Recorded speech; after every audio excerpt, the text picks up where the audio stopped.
Good morning, everybody. It's Stephen Williams, founder and president of the CreditRepairShop.com, and I'm going to do a quick video here. There was a release came out last night, late in the afternoon. Debt collectors made another portfolio available, $2.44 million. Charge-off date is 2009, 2002, 2009. That's the grouping. Average account balance $1,600, 1,400 accounts. Major credit cards from major banks. Most of this is going to be past statute of limitations.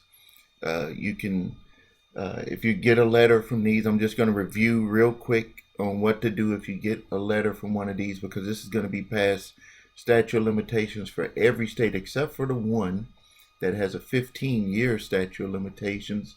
But what you do, and you can also refer to my other videos for more details on what to do for these. But if you get one of these letters, what they're going to do is, next step, they're going to send a request for the amount. They're going to have the original creditor on there. That's what they use psychologically to make you think that you have to pay it because you remember owing that particular company. But when they send that to you, they've bought that debt. They've purchased that debt. So it's really not with the older company.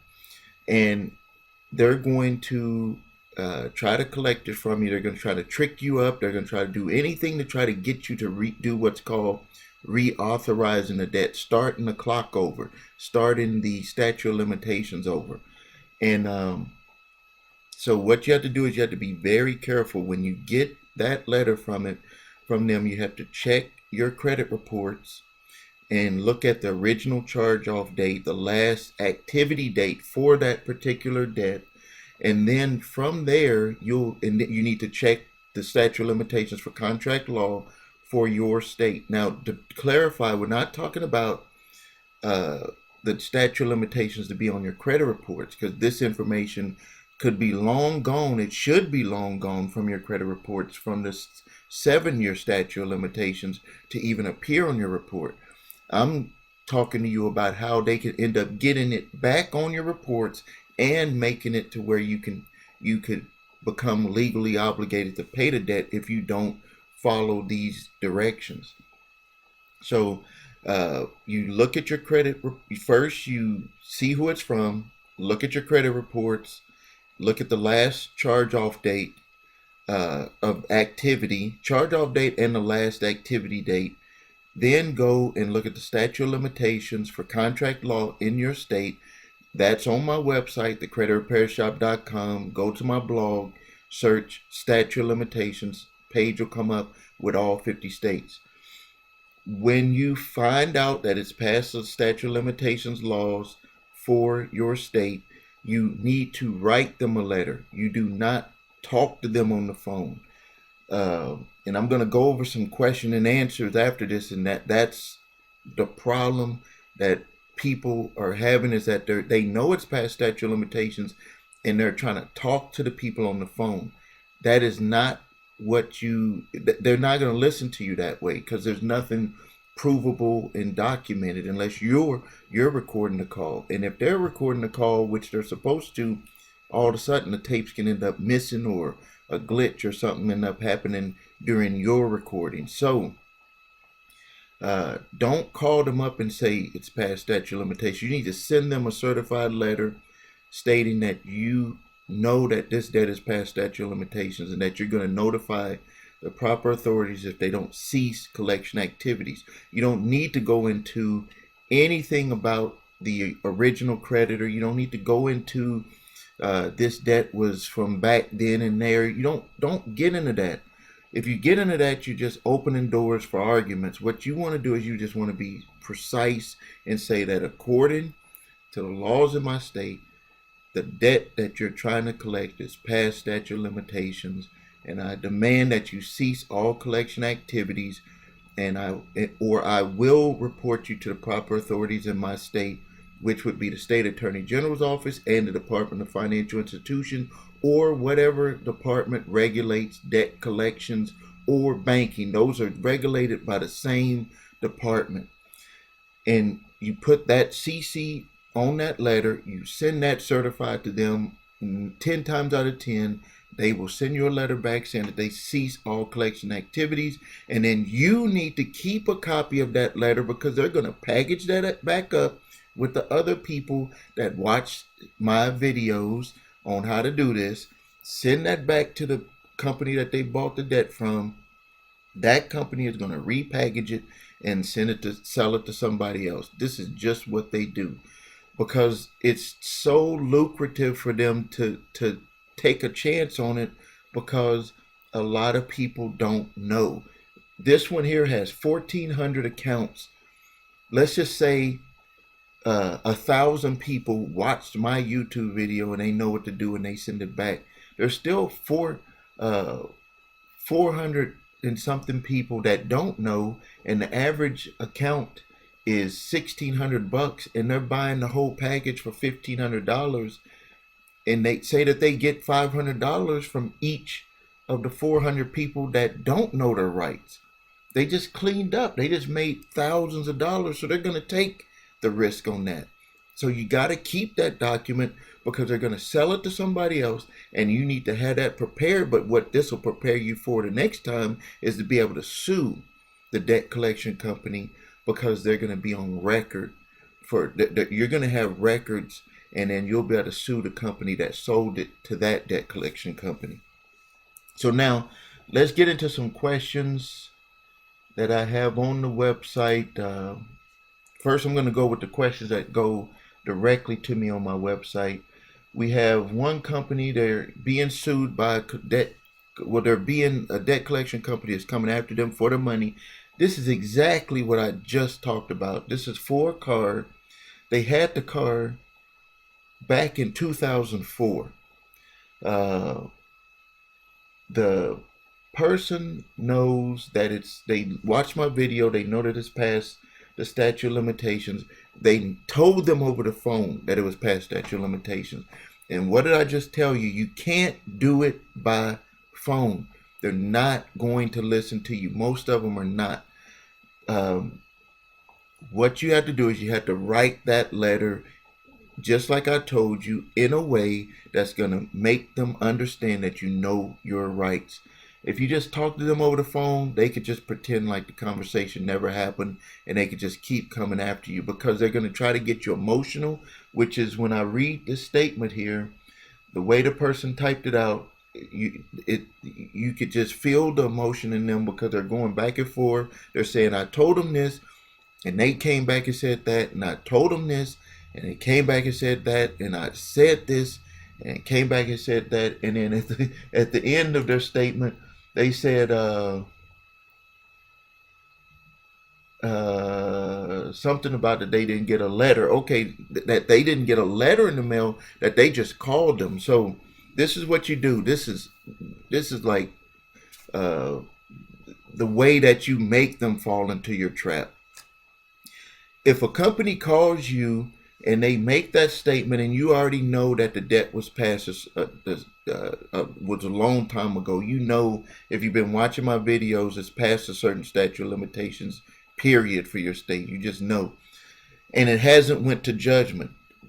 Key word: it can't be a judgment. Judgments are 20 years. So if this is a debt and it did not become a judgment, and they're coming after you, and you know it's past that time, what this company, what this person is saying, that they called them on the phone, they notified them that they know that it's past statute of limitations, and they went back and forth.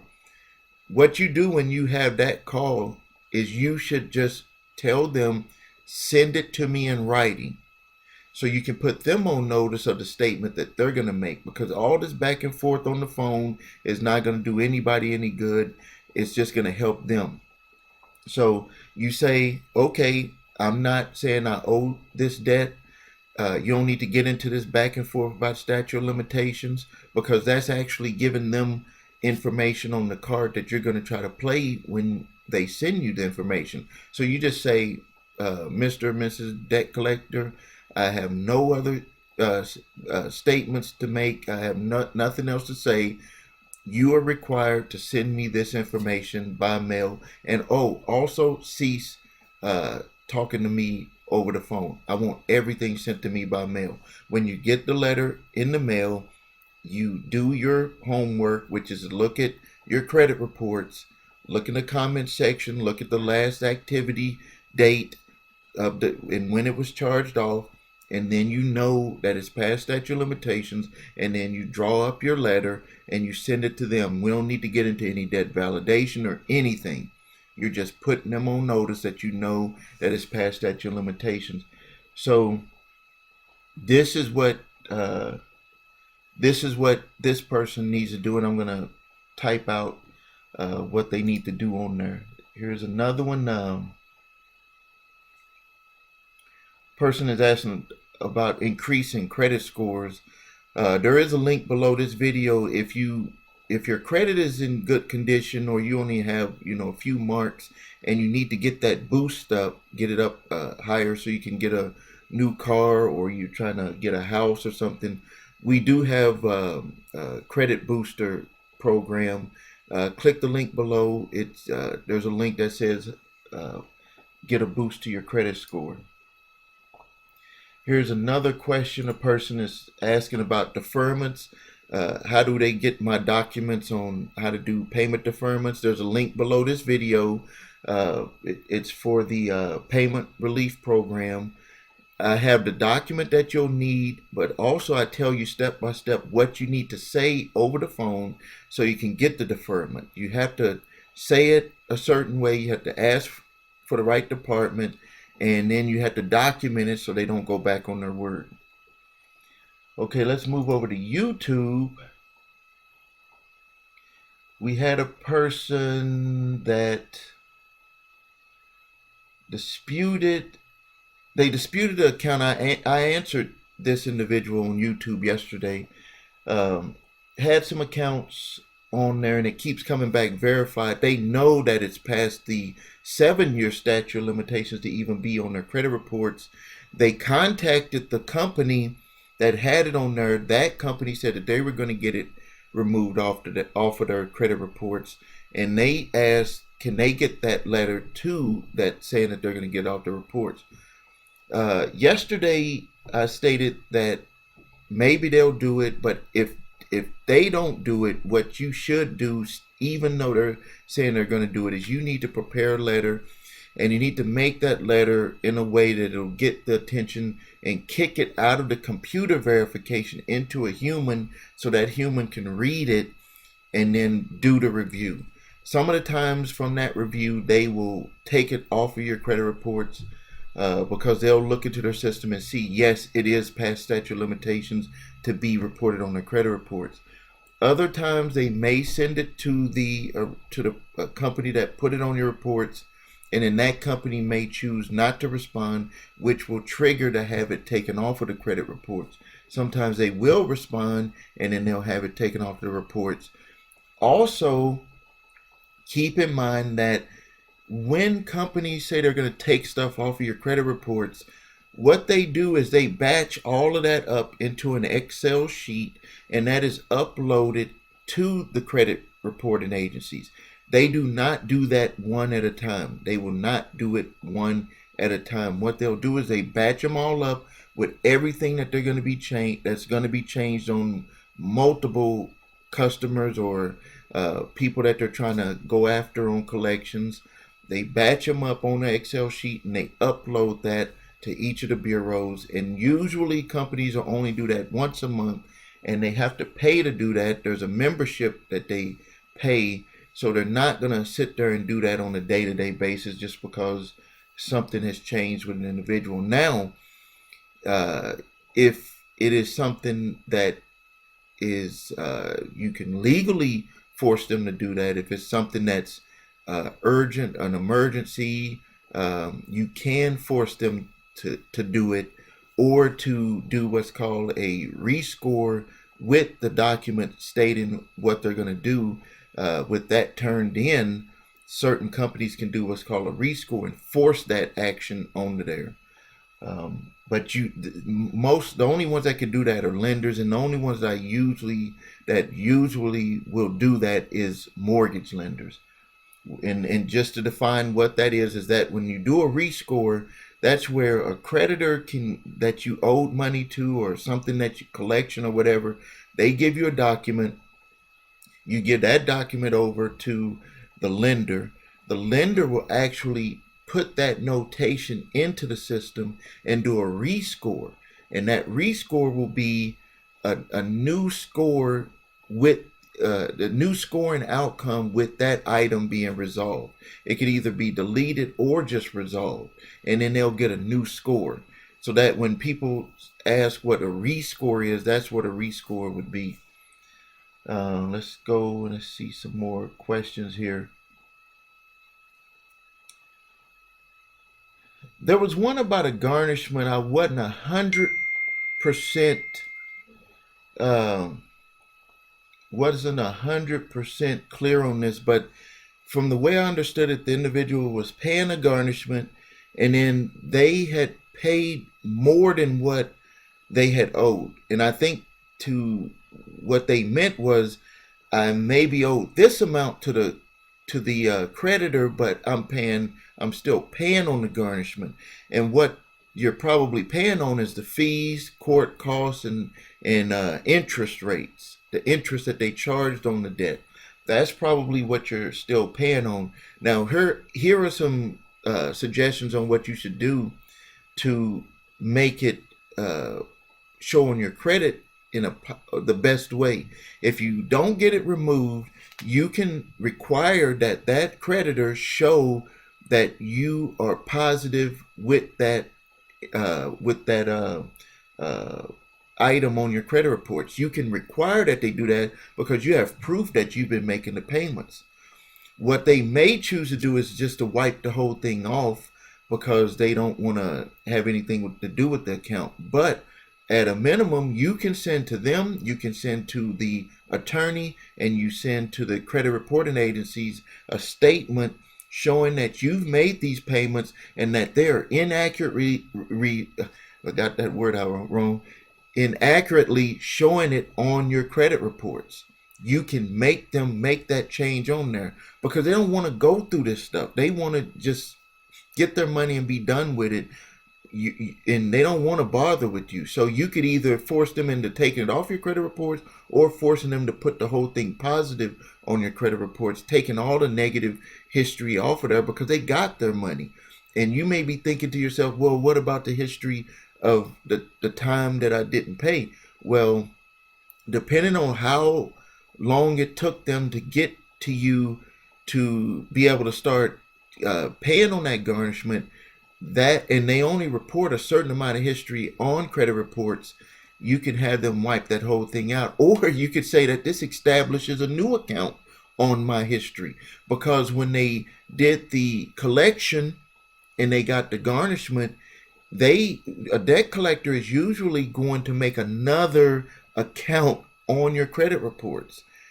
So when I do these, when I do stuff like this, it brings up all of the different techniques that we try in my office and why we've been so successful, because it's like these companies trap themselves into having to take information off your reports, because especially if you had a garnishment and they made a new account, which account is the account? Is it this one here that I'm paying on, or is it the old one that is sitting dead on my reports that you've gotten paid on? Especially if it's a garnishment they've gotten paid 100% on. Which account is going to stand? So that's what you're doing, and that's what we do as a company, is we force them to make those decisions. And what usually ends up happening is they take away the negative account. Usually they'll take away both accounts, because one account, there's really nothing that substantiates it other than having the payment from the judgment, and then that's going to be removed off of there, or it's going to show that it's resolved. Let's see, we had another. question. I think that was it for the questions on here. Let me just refresh, see if any other ones popped up on here. And while I'm waiting on that, please, please, please, they're going to be starting to send out the money from the relief package. And if you didn't get garnishments, not garnishments, if you didn't get deferments on either your credit card, your mortgage, stuff that you could get deferments on, they're being very lenient. Don't do anything that will put you in a bad situation. You need to make sure that you talk to them, you document it, and you know who you're talking to and what they're offering. You want a deferment. A deferment is where you don't pay for 3 to 6 months. And what I would say is to take the 3 months, see how things are going after the 3 months, and you want to be able to start paying the same payment that you used to make now. You're just getting a deferment. They're just delaying everything for 3 months. You don't want anything that has to add up and then you end up paying a higher monthly payment when that period of time comes. You want to do a pause on the interest rate. Almost every company is doing a pause. On my program that I'm offering, and the link is below here, every day there's a list of banks that we keep updating that say we're participating with this. There's a mortgage list and bank list. Some of them are only mortgage companies. Some of them do credit cards and all that stuff. I update that list every day. It just keeps getting longer and longer and longer. There are actually some people that have asked questions about deferments. They talked to their bank, and then I looked on there and I looked on the website, and it said that they do deferments. And that goes to understanding who to ask for, who to talk to, and what to say. And that's what I tell people what to do in that program. It's only $39.95. It's well worth it because information is not knowledge. Information is knowledge, and you know when you know what you need to know, it just arms you with the knowledge of what to do, what to say, and how to do it. There's just with everything that we learn in life, that's what you have to do if you're going to be successful with something. Is once you know what to do, even if you're not you don't have the experience, but when you know what to do, what to say, who to talk to, that gives you experience from other people, and that's what allows people to be successful. It's like working with a coach. That's what I'm doing. I'm coaching people on how to approach lenders and creditors and landlords and different people that they owe money to, how to approach them in a way that they understand and to allow you to be able to get payment deferments. That's what that program is all about. So I'm going to be ending the video here. I hope everybody is staying safe. Please like this video. If you need any help, visit us at thecreditrepairshop.com. If you need your credit reports and scores, please use the link below. Go to your3scores.com. I really appreciate it. Post your comments, ask your questions. There's no stupid question. Just ask them. It's better to ask and get an answer than to not ask and to just be wondering and thinking that you're out there by yourself. This is Stephen Williams, founder and president of thecreditrepairshop.com. Thank you and have a great day.